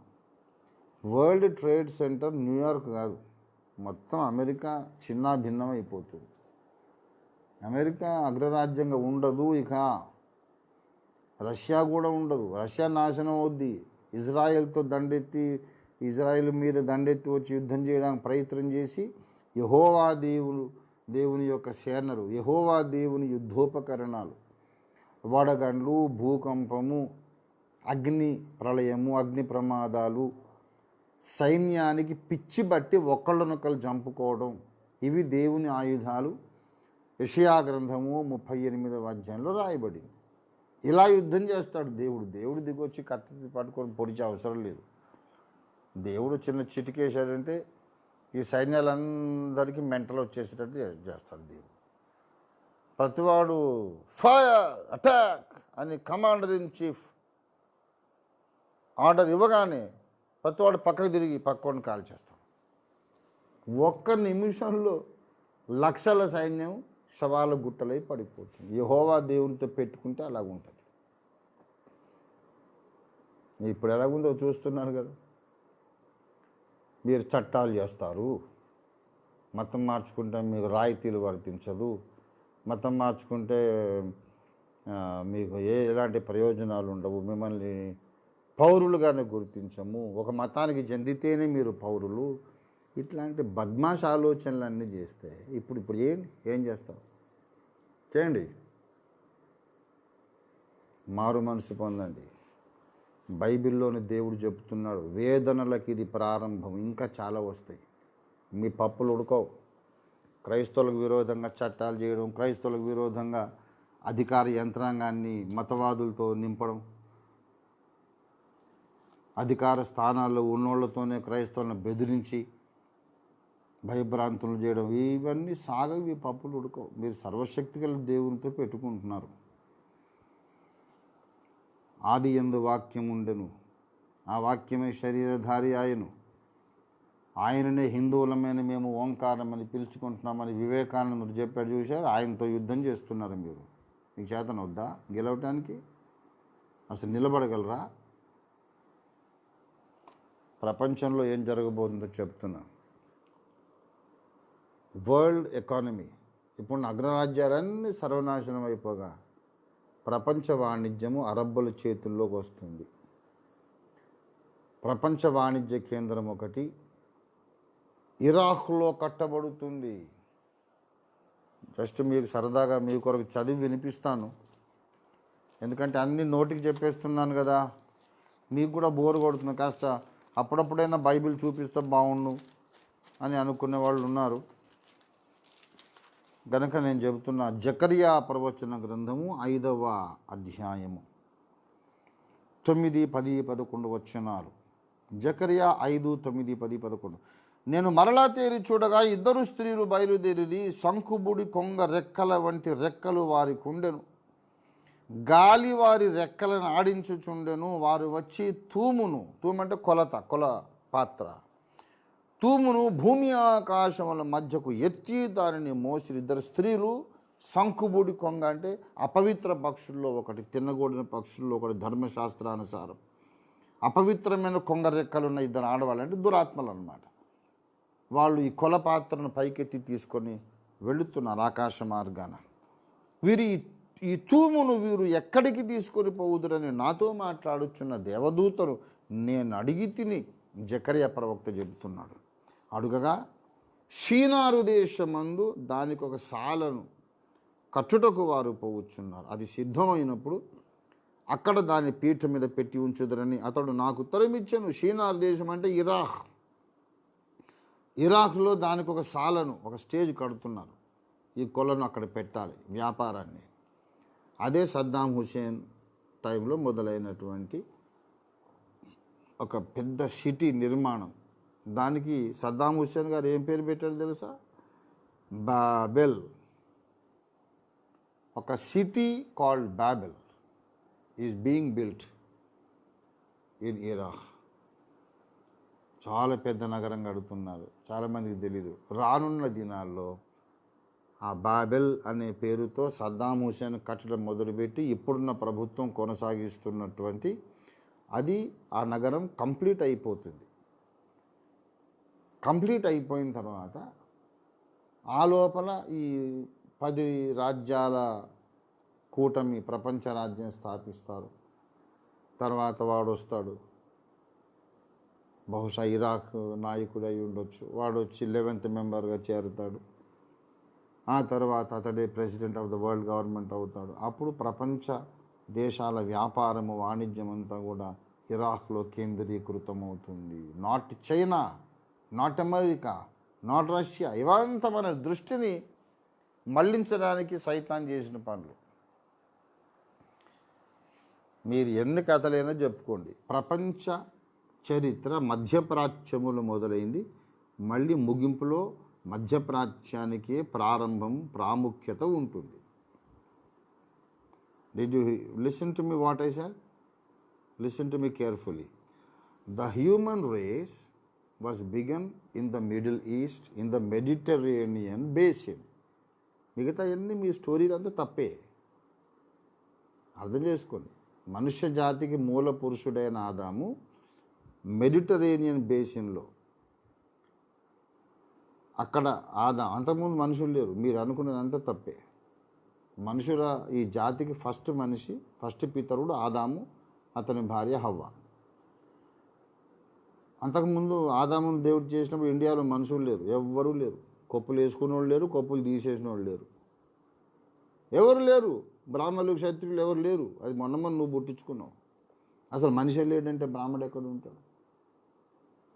అతడే ఫస్ట్ మ్యాన్ ఆదాము హవ్వ మధ్యప్రాచ్యంలో, మధ్యధరా సముద్ర తీర ప్రాంతం, అక్కడ మానవ జాతి మొదలైంది. గనక మానవ జాతి చరిత్ర ముగించబడేటప్పుడు మిగతా దేశాల ప్రాధాన్యత తగ్గిపోయి మళ్ళీ ఆ మధ్యప్రాచ్యానికి ఇంపార్టెన్స్ వస్తుంది. ఇది క్లాక్ మళ్ళీ ఎక్కడ తిరిగిందో, ఎక్కడ స్టార్ట్ అయిందో అక్కడికే వస్తుంది. ఈ మధ్యకాలంలో మనం రాసుకున్న పురాణాలు, కథలు అవన్నీ కూడా ఎంటర్టైన్మెంట్ బాబు, ఏదో పెద్దోళ్ళు రాశారు, మనం చదువుకున్నాం. కానీ అసలు సంగతి ఇది, అసలు కథ, అసలు స్టేజ్ వేదిక అది అని అప్పుడు తెలుస్తుంది మీకు. అనవసరంగా చర్చిలు కూలగొట్టాం కదరా, పాపం మూట కట్టుకున్నాము, అనవసరంగా మనం అంతమందిని పాస్టర్లను చంపేసాము అని అప్పుడు నెత్తినోరు కొంతమంది ఇక్కడ కొట్టుకుంటారు, కొంతమంది పోయి ఆల్రెడీ అగ్నిగుండంలో నెత్తినోరు కొట్టుకుంటారు. అంతే మరి జరగబోతున్న విషయం చెప్తున్నా, ఫ్యూచర్ కథ. ఇలాగే కొన్ని తెగుళ్ళు వస్తాయి. తర్వాత దేవుని సైన్యం, దేవుని సంఘం అంచకాలపు దావీదుల గుంపుతో యుద్ధము చేయడానికి ఒక పెద్ద దండు దిగుతుంది. అది క్రీస్తు విరోధి యొక్క సైన్యం. వాడు 3 ఆయుధాలు ఉపయోగిస్తాడు. ఒకటేమో సూచక క్రియలు, మహత్కార్యములనే ఒక ఆయుధాన్ని ఉపయోగిస్తాడు క్రైస్తవులను డిస్ట్రాక్ట్ చేయడానికి, దారి తప్పించడానికి. రెండవది ప్రపంచ రేషన్ అంతా, ఆహార ధాన్యాలన్నీ వాడు తన చేతిలో పెట్టుకుంటాడు. మీరు నన్ను ఆరాధిస్తేనే మీకు రేషన్ కార్డు ఇస్తా, లేకపోతే మీకు తిండి గింజలు దొరకవంటాడు. ఆకలిని ఒక ఆయుధంగా ప్రయోగిస్తాడు. మూడవది అనేక లక్షల మందిని హతసాక్షులుగా చంపుతాడు. ప్రాణభయం అనే దాన్ని కూడా వాడు సైనిక బలాన్ని ఉపయోగించి చంపుతాననే బెదిరింపును ఒక ఆయుధంగా ఉపయోగిస్తాడు. ఈ 3 ఆయుధాల ద్వారా వాడు పోరాడితే వీటిని తట్టుకొని క్రీస్తు సంఘము గెలిచి నిలబడుతుంది. Victorious church in the end time. క్రైస్తవులు తెలుసుకోండి, వాడు రాకముందు వెళ్ళిపోతామని ఆ పిచ్చి బోధలు మానుకున్నాడు. రాకముందు ముందుకు పోవడం ఏంటయా పిచ్చి బోధ కూడా. వాడు రాకముందు నువ్వు వెళ్ళిపోవడం ఏంటి? వాడు వచ్చేదే పరిశుద్ధులతో యుద్ధం చేయడానికి వస్తున్నాను అన్నాడు. పరిశుద్ధులతో యుద్ధం చేయడానికి వాడు వస్తుంటే, వాడు వచ్చే లోపల నువ్వు అక్కడికి వెళ్ళిపోవడం ఏంటి? వాడు అక్కడికి వచ్చి యుద్ధం చేస్తాడు నీతో. ఏం విన్నారు, ఏం నేర్చుకున్నారు, ఏం చదివారు బైబిలు? ఓఫీర్ బోధ తప్పు, ఓఫీర్ దుర్బోధ కూడా మాట్లాడే ప్రతి ఒక్కడు చవటే. నేను చెప్తున్నాను, నేను చెప్పింది ఏంటి సరిగ్గా వినండి. సంగతి వినకముందు ప్రత్యుత్తరం ఇచ్చేవాడు తన మూఢతను కనబరిచి సిగ్గునందరూ. పెద్ద పెద్ద డినామినేషన్ నాయకులందరూ ఆ వచనం కింద ఉన్నారు. ఇప్పుడు ఆ వచనపు నెరవేర్పుగా కనబడుతున్నారు. ఈ దండు దిగుతుంది, అప్పటిదాకా నువ్వు భూమి మీద ఉంటావు. దేవుని దాసుడా, దేవుని సేవకురాలా, దేవుని కుమారుడా, దేవుని కుమార్తె, క్రీస్తు రక్తము ద్వారా దేవునితో నిబంధన చేసుకొని రక్షణ పొందిన కొత్త నిబంధన ఇశ్రాయేలు జనాంగమా, మీరు ఇక్కడే ఉంటారు, ఎక్కడ పోరు. అబద్ధ క్రీస్తు వస్తాడు, నీతో యుద్ధము చేయడానికి దండు దిగుతుంది. అప్పుడు కూడా నువ్వు భయపడద్దు. అబద్ధ క్రీస్తుతో యుద్ధము సంభవించినప్పుడు నీవు భయపడవద్దు. దావీదులాగా చెప్పాలి, నాతో యుద్ధము చేయుటకు దండు దిగినను, నా మీదికి యుద్ధము రేగినను, దీనిలో నేను ధైర్యము విడవకుందును. అంశకాలపు మహాశ్రమల కాలంలో ధైర్యం విడవకుందును. వేదనలకు ప్రారంభం వచ్చినప్పుడు దండులో నేను దేవుని సైన్యంలో ఉండి సైతాను సైన్యంతో పోరాడుతూ యుద్ధ రంగము మధ్యలో నేను ధైర్యము విడవకుందును. ధైర్యం విడవకుందును. ఎందుకనగా దేవుడు నన్ను కాపాడుతాడు. ఆపత్కాలమున ఆయన తన గుడారపు చాటున నన్ను దాచును. ఆపత్కాలమున ఆయన తన పర్ణశాలలో నన్ను దాచును. ఇప్పుడు నన్ను చుట్టుకొని ఉన్న నా శత్రువుల కంటే ఎత్తుగా నా తల ఎత్తబడును. క్రైస్తవ సంఘమా, నీ చుట్టూ ఇప్పుడు ఎందరో శత్రువులు ఉన్నారు. వాళ్ళందరూ కిందికి వెళ్ళిపోతారు, వాళ్ళకంటే నువ్వు పైకి వస్తావు. ఇది దేవుని వాగ్దానం. అసలు వాళ్ళే కరెక్ట్ అండి, వాళ్ళు చెప్పింది రైట్ అండి, వాళ్ళు చేసిన సేవలే న్యాయమైనవి, వాళ్ళ మీద మనం చేసిన దుష్ప్రచారాలన్నీ ఎంత అన్యాయం, అక్రమము, ఎంత దుర్మార్గం అండి అని లోక ప్రజలందరూ చెప్పుకొని మెడలు వేలాడేసుకొని తలకాయలు దించుకుంటారు సిగ్గుతో. క్రీస్తు సంఘము మహిమగల సంఘముగా, సత్యము కొరకు, న్యాయము కొరకు రోషముగా నిలబడిన ధైర్యశాలుల దావీదుల గుంపుగా నిలబడుతుంది. దాని కొరకు ప్రపంచమును సిద్ధపరచడానికి దేవుడు ప్రారంభించిన గురువుల గుంపు, అధ్యాపకుల గుంపు, ప్రపంచాన్ని ప్రిపేర్ చేయడానికి టీచర్స్ టీం ఒకటి దేవుడు ఏర్పాటు చేశాడు. ఆ teachers team Ophir ministries international. Ophir ministries ఇంటర్నేషనల్లో ఉన్నటువంటి అనేక సంఘాల సేవకులు అందరూ కూడా భవిష్యత్తులో ప్రపంచానికి గురువులుగా ప్రపంచ దేశాలకి వెళ్ళబోతున్నారు. మీరు సిద్ధపడండి. ఒక్కొక్కరు దేశానికి వెళ్ళాలి. ఈ సత్యాలు మీరు అందరికీ చాటించాలి. మొత్తం అన్ని దేశాలు, వాళ్ళ దగ్గర 1000 కోట్లు ఉండొచ్చు, లక్షల కోట్లు ఉండొచ్చు. అరణ్యములో ఉన్న యోహాను దగ్గరికి అందరూ వచ్చారు. ఓఫీర్ మినిస్ట్రీస్ డబ్బు లేదు, కానీ వాక్యం ఉంది. అందరూ వాక్యం దగ్గర రావాల్సిందే. మనకంటూ ఒక ప్రత్యేక బాధ్యత ఉంది.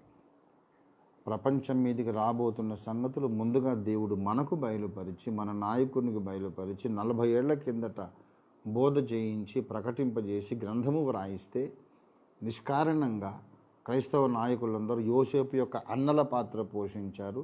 దావీదును విషపు చూపు చూసిన సౌలు పాత్ర పోషించారు. అయినా యోసేపును హెచ్చించిన దేవుడు, దావీదును గెలిపించిన దేవుడు మన మినిస్ట్రీని ఇప్పటిదాకా నిలబెట్టాడు. దేవునికి స్తోత్రం కలుగునుగాక. హల్లెలూయా, హల్లెలూయా, హల్లెలూయా.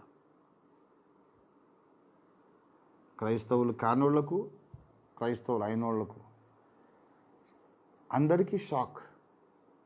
ఓఫీర్ మినిస్ట్రీస్ యొక్క విజయం అందరికీ షాక్. నాకైతే ఏమి సర్ప్రైజ్ కాదు. దేవుడు ఎప్పుడో చెప్పాడు. నేను అసలు ఫుల్ టైం సేవకు 21 ఏళ్ళకు వచ్చాను. 18 ఏళ్ళప్పుడు దేవుడు నాతో మాట్లాడు. కంగున మోగిన కంచు కంఠం దేవుడి స్వరం విన్నా. ఒకనాటికి సర్వలోకము నీ మాట వింటుంది నా కుమారుడా ఓఫీర్, ఇది నా మాట, నువ్వు జ్ఞాపకం పెట్టుకో అన్నాడు దేవుడు. సర్వలోకము నీ మాట వింటుంది తప్పకుండా. నాకేం ఆశ్చర్యం కాదు. యేసయ్య నీళ్ళ మీద నడిచింది నాకు ఆశ్చర్యం కాదు, ఆయన మునిగితే నాకు ఆశ్చర్యం. యేసయ్య పిలిచినప్పుడు లాజరు బయటకు వచ్చింది, నాకు ఆశ్చర్యం కాదు. వాడు రాకపోతే ఆశ్చర్యం. జీవాధిపతి అని దేవుడు పిలిస్తే రాకపోవడం వాడికి ఎన్ని గుండెలండి. రావాలి, వస్తాడు. రాకపోతే విచిత్రం. It's but natural, because he's God almighty, God all powerful. అట్లాగే మీ మాట లోకమంతా వింటుందని ఆయన చెప్పిన తర్వాత వినకపోతే నాకు ఆశ్చర్యం, కానీ వింటే ఆశ్చర్యం ఏమీ ఆశ్చర్యం లేదు. దేవుడు తన మాటకు కట్టుబడి నన్ను ఇప్పటిదాకా నిలబెట్టుకున్నాడు. దేవుని మాట ఒట్టిది కాదు. సార్వత్రిక సంఘమంతా కూడా ఒక బోధలోకి రాబోతున్నారు. అందులో ప్రధానమైన దేవుని సాధనంగా ఓఫిర్ మినిస్ట్రీసే వాడబడబోతుంది. గనక సకల డినామినేషన్ల నాయకులు సత్యములోకి రండి. మీరు చెప్పుకునేది సగం సత్యం, సగం అబద్ధం. ఆ సత్యాన్ని అట్టే పెట్టుకోండి, అబద్ధాలు వదిలేసేయండి, సత్యం నేర్చుకోండి. అన్ని డినామినేషన్లు పౌలు బోధలో ఏకముగండి. నా గ్రంథాలు చదవండి. త్వరలోనే మనకు మంచి రోజులు వస్తాయి. కరోనా పోతుంది, మళ్ళీ ఇంకొక ఉపద్రవం వస్తుంది. వేదనలకు ఇది ప్రారంభం. అనేక వేదనలు పరంపరగా వస్తాయి. ఆ తర్వాత దేవుని దావీదుల సంఘముతో యుద్ధము చేయడానికి క్రీస్తు విరోధి యొక్క దండు దిగుతుంది. అప్పుడు కూడా దేవుడు మనల్ని కాపాడుతాడు, మనకు జయం అనుగ్రహిస్తాడు. తర్వాత సజీవుల దేశములో మనము దేవుని దయ పొందబోతున్నాం. 27వ కీర్తన ఆఖరణ ఉంటుందన్నమాట. గనుక ప్రియులారా, ధైర్యంగా ముందుకు సాగుదాం. మన ఆరోగ్యాలు కాపాడుకుందాం, శరీర శుభ్రత పాటిద్దాం, పరిసరాల శుభ్రత పాటిద్దాం. ఈ యొక్క కరోనా వైరస్ పెనుభూతం, ప్రమాదం తొందరలోనే తొలగిపోవాలని ప్రార్థన చేద్దాం. తొలగిపోయేదాకా మనం జాగ్రత్తగా ఉందాం. కనీసం ఈ పెనుభూతం తొలగిపోయిన తర్వాతైనా ఒక్కసారిగా సత్య సంబంధులందరూ ప్రపంచమును సువార్తతో నింపడానికి పూనుకోండి. ఇంకా ఎక్కువ టైం ఉండదు. మళ్ళీ ఇంకో వైరస్ వచ్చింది అనుకో, మళ్ళీ ఇదే పరిస్థితి. కొంచెం ఇది పట్టు విడుస్తుంది, వదిలేస్తుంది. వెంటనే ఒక్కసారిగా ముందుకు కార్యరంగంలోకి దూకి 200 దేశాలను సువార్తతో నింపుదాం. యేసు ప్రభువుని నమ్ముకుంటే మీకు రక్షణ గ్యారంటీ. యేసును నమ్మకపోతే ఎంత మంచోళ్ళకైనా నరకం గ్యారంటీ. ఇందుకు వేదములు సాక్ష్యం ఇస్తున్నాయి అని మనము కన్విన్సింగ్ వేలో, నేను సైన్స్ను, వేదాలను, అన్ని మత గ్రంథాలు ఆధారం చేసుకుని ఎలాగైతే సువార్త చెప్పాను, ఆ మార్గంలో 200 దేశాలను సువార్తతో నింపడానికి సత్య సంబంధులందరూ సిద్ధపడండి. ఇంత చెప్పినా సత్యం అంటే ఇష్టం లేదు, ఓఫీర్ లీడర్షిప్ అంటే ఇష్టం లేదు, పనికి మాల చెత్త విధవలందరినీ పట్టించుకోకండి. వాళ్ళు సచ్చిన వాళ్ళతో సమానం. వాళ్ళు మనకు డెడ్ బాడీస్ అనుకోండి, వాళ్ళు అసలు పట్టించుకోకండి. Don't recognise them. సత్య సంబంధులు కలిసి ఒక్క మనిషి అయినట్టు ఏకీభవించండి. దేవుని రాజ్యంలో మీకు గొప్ప బహుమానం ఉంటుంది. దేవుడి మాటలు మరి వినికిడ్లు ఆశీర్వదించుగా. రండి ప్రార్థన చేసుకుందాం. ప్రేమ కలిగిన మా మహాపరిశుద్ధ తండ్రి, జీవాధిపతి అయిన మా యేసయ్య, నీకు మహిమ, వందనాలు, స్తోత్రాలు, కృతజ్ఞతా వందనములు చెల్లిస్తున్నాం ప్రభు. నీకు స్తుతి ధూపం సమర్పిస్తున్నాం. నీ వాక్యం పంపించినారు, మీకు స్తోత్రం. నీ వాక్యం నాలో మాలో ఫలింపజేయండి. నీ వాక్యమే మీరు చెప్పమన్నారు. 27వ కీర్తన మాట్లాడతానని నేను అనుకోలేదు, కానీ మీరే 27వ కీర్తనకు, ప్రకటన 13వ అధ్యాయానికి రిలేట్ చేసి మీరు మాట్లాడారు. ఇది నీ గ్రంథం, నీ స్వరం, నీ వ్యాఖ్యానం. కనుక ప్రభువా, మాతో యుద్ధము చేయడానికి గొప్ప దండు దిగబోతుంది. ఆ మహాశ్రమల కాలంలో మేము దావీదు వలె ధైర్యంగా ఉండి, సజీవుల దేశం, అసలు మరణమే లేని ఆ దేశంలో మేమందరం విజయోత్సవంతో చేరుటకు సహాయం చేయమని, మళ్ళీ వచ్చే ఆదివారం దాకా మీ కృపలో భద్రపరచమని, క్రీస్తు సంబంధులు, దేవుని సంబంధులు, సత్య సంబంధులు అందరినీ ఈ కరోనా వైరస్ బారి నుంచి విడిపించి, ప్రపంచాన్ని కూడా విడిపించి, తొందరలో మాకు మంచి రోజులు ఇమ్మని యేసు పరిశుద్ధ నామంలో స్తుతించి ప్రార్థిస్తున్నాము తండ్రి. ఆమేన్, ఆమేన్, ఆమేన్. మన తండ్రి అయిన దేవాది దేవుని శాశ్వత ప్రేమయు, సర్వ జగద్ రక్షకుడైన యేసుక్రీస్తునాథుని అనంత కృపయు, పరిశుద్ధాత్మ దేవునితోడి దివ్య మనోహర సహవాసం చేరి వచ్చిన మనకందరకు, భూలోకమందున్న సకల భక్త కోటికి ఇప్పుడు ఎల్లప్పుడూ సదాకాలము తోడై ఉండను గాక. ఆమేన్, ఆమేన్, ఆమేన్. యేసు రక్తమునికే జయం. ప్రభు యేసు రక్తమునికే జయం. ప్రభు యేసు నామమునకు సంపూర్ణ జయం. అపవాదికి వారి సమస్త క్రియలకు అనంత నాశనము కలుగును గాక. ఆమేన్, ఆమేన్, ఆమేన్.